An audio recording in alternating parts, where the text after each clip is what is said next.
that he has started to dabble with writing just a bit. Can you imagine Jimbo writing? We know how awesome his carvings are.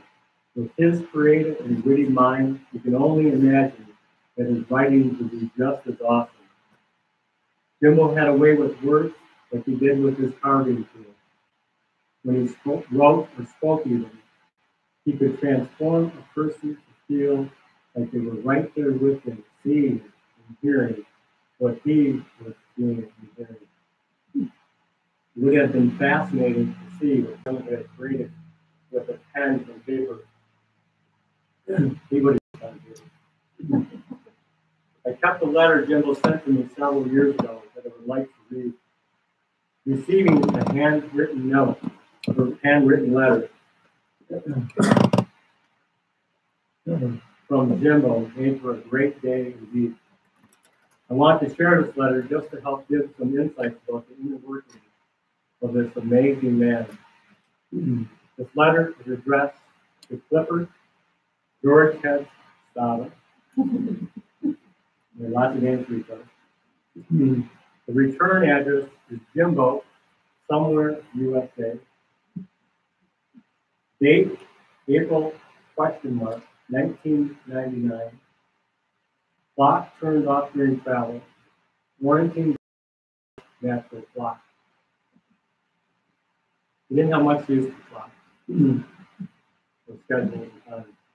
Well, I'll write that. If you knew Jim very long, you'd soon know that he had a disdain for clocks, schedules, and calendars. And his travels were always about the journey and enjoying the present moment, not so much about the destination. Later in the same letter, Jimbo says, obscure places like this are easy to find during our travels, since the camper has a self-imposed interstate freeway ban for these journeys. Cheaper gas, real people, few corporate logos, and a whole different look at travel to small town America. It's nice. That's what he wrote. Okay, so back to the beginning of the letter. In Jimbo's own words, like I said, amazing word to write.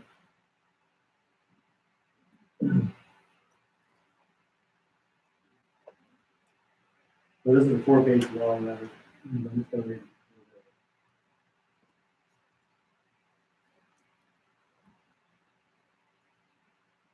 it. Okay. Hey, Clifford, how goes it in the real world? Or is this the real world? I'll set the scene and you be the judge, but we already know the answer. Okay, the scene. I'm sitting in my folding camp chair in my shorts and slippers, catching a few rays just outside the camper after a great outdoor lunch. Nuka is lying in the remaining snow on a hillside in the shade, chewing on a large elk bone he brought back from his roam through the woods. We are camped at a large, isolated spot at the very end of a dirt road. Him and his dirt road. Jim never met a dirt road he didn't like. And you always had to drive to the end of the dirt road. I don't care how long it took to get there. So there's always going to be a great scene at the end of that. Or a body of water. We love that. So at the end of the dirt road in the San Juan National Forest in the San Juan Mountains, about 20 miles east of Pagosa Springs, or 70 miles east of Durango, my old stomping ground. Not a sign of another human for at least 10 to 15 miles. The only sound is of 2 red-tails circling overhead. Red-tailed hawk, or his mother's red-tailed hawk. It's probably one of the best, one of the most favorite carvings of the red-tailed hawk. Red-tailed circling overhead, the magpies, jays, ravens, and squirrels in the trees, the light breeze through the large pines, and the running hooves of about 8 elk that spotted us from the peaceful valley below.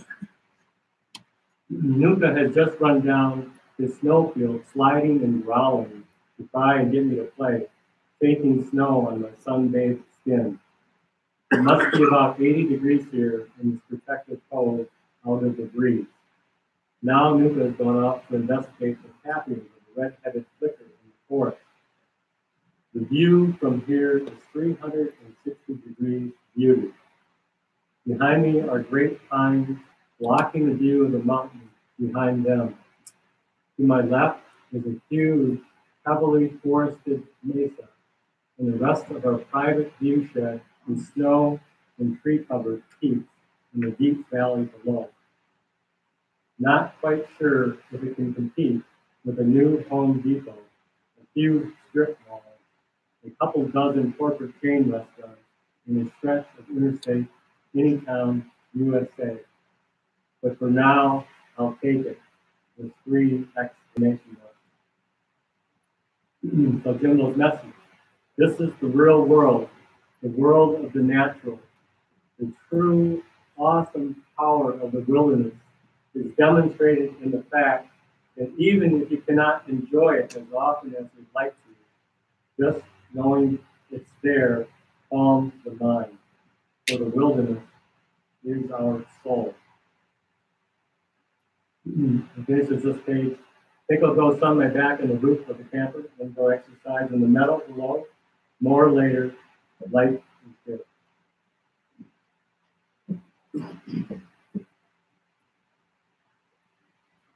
Okay, so I'm almost done. I'm borrowing from Jimbo's writing and summing up my own personal feelings about Jimbo Baggins. The true, awesome power of Jimbo is demonstrated in the fact that even if you couldn't enjoy him as often as you'd like to, just knowing he was there calmed the spirit.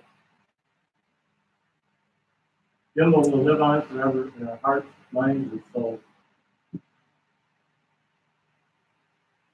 You will be greatly missed, my son.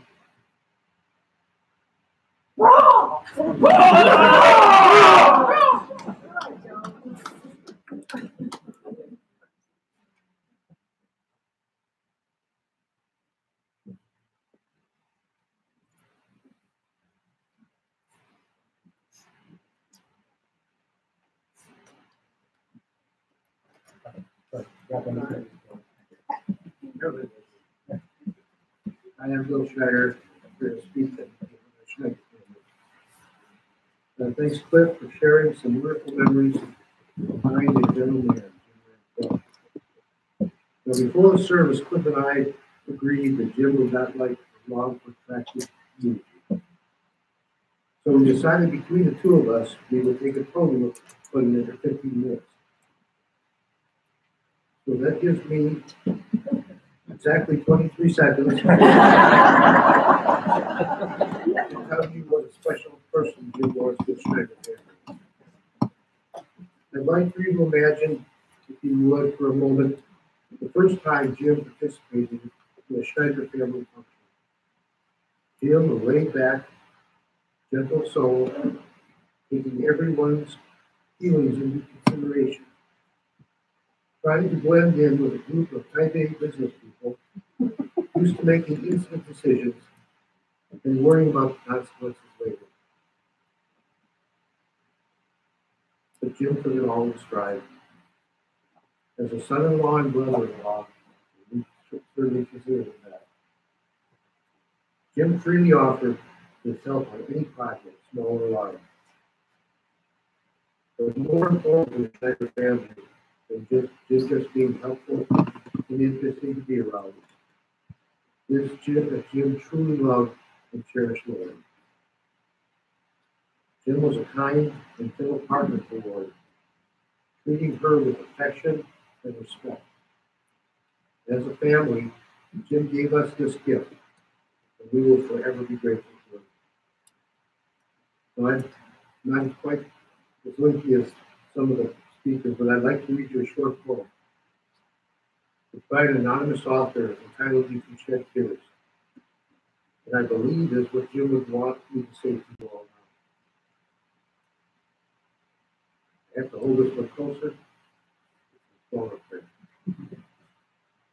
You can shed tears that Jim is gone, or you can smile because he has lived. You can close your eyes and pray that he will come back, or you can open your eyes and see all that he has left. Your heart can be empty because you cannot see it, or you can be full of the love that you have shared. You can turn your back on tomorrow because of yesterday. You can remember him and ache that he is gone, or you can cherish his memory and let him move on. You can cry and close your mind, be empty and turn your back, or you can do what Jill would want. Smile, open your eyes, love, and go on. If there's anyone else who would like to share, please step forward. You can read it. A couple of folks. Thank you.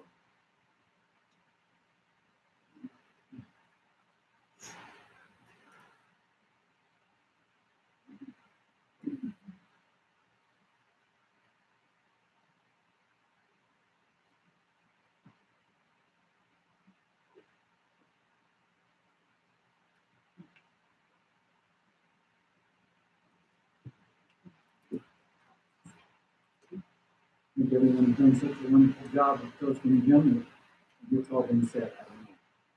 I don't know.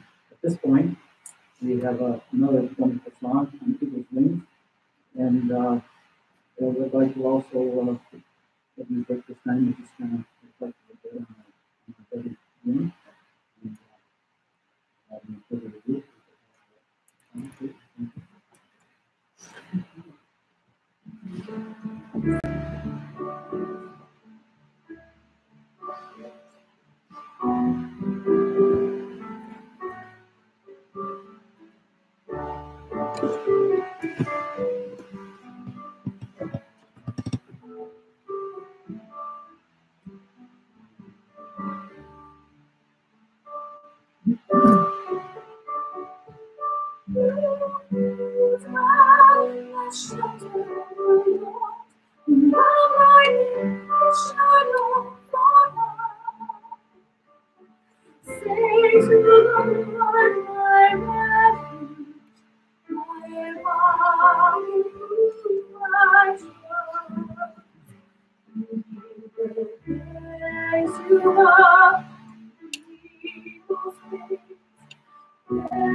For to his angels he's given up the land to guard you in love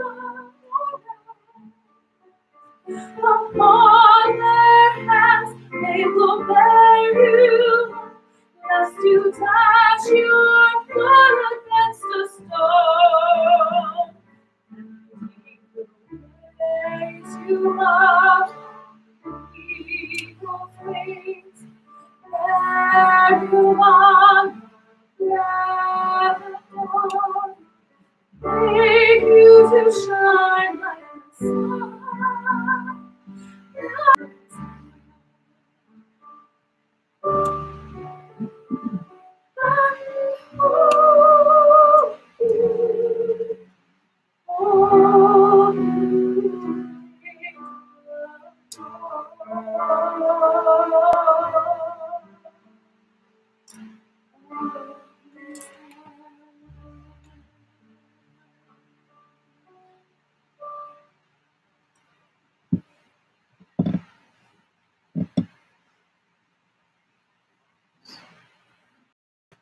Okay, so at this point, I'd like to invite you all to the tent out back for some fun and song, and if you want, and food and Jim's favorite beer, Capital Beer on tap. You know that beer.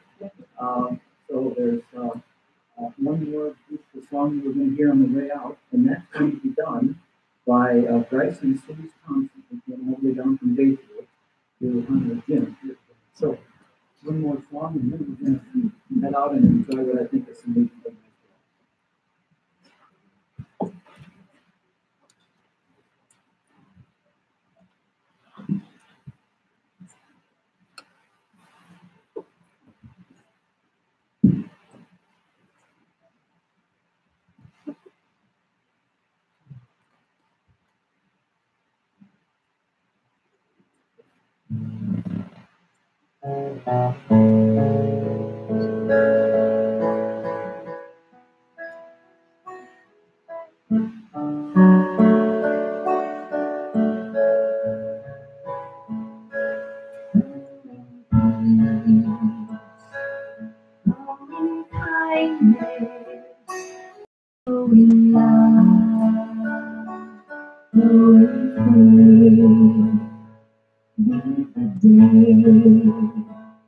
The day behind us, day is done. Let us go into the dark, not afraid, not alone. Let us go by God's good grace, safely to the right of home. Let us go by God's good grace, safely to the right of home.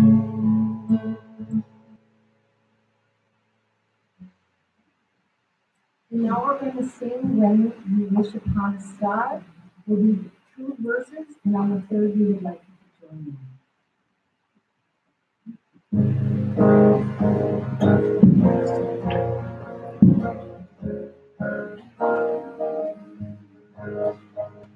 When you wish upon a star, makes no difference who you are. When you wish upon a star, your dreams come upon a star. Makes no difference who you are. When you wish upon a star, your dreams come true. Everybody. When you wish upon a star, makes no difference who you are. When you wish upon a star, dreams come true. Good night, Jim.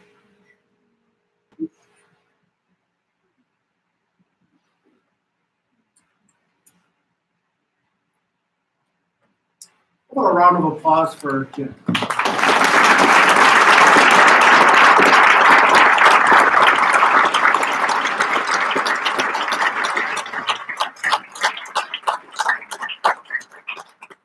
As Randy said, we're all going to gather out at the tent and enjoy fellowship and a time of sharing, and most of all, supporting the wonderful family. Thank you so much for being here. You are dismissed.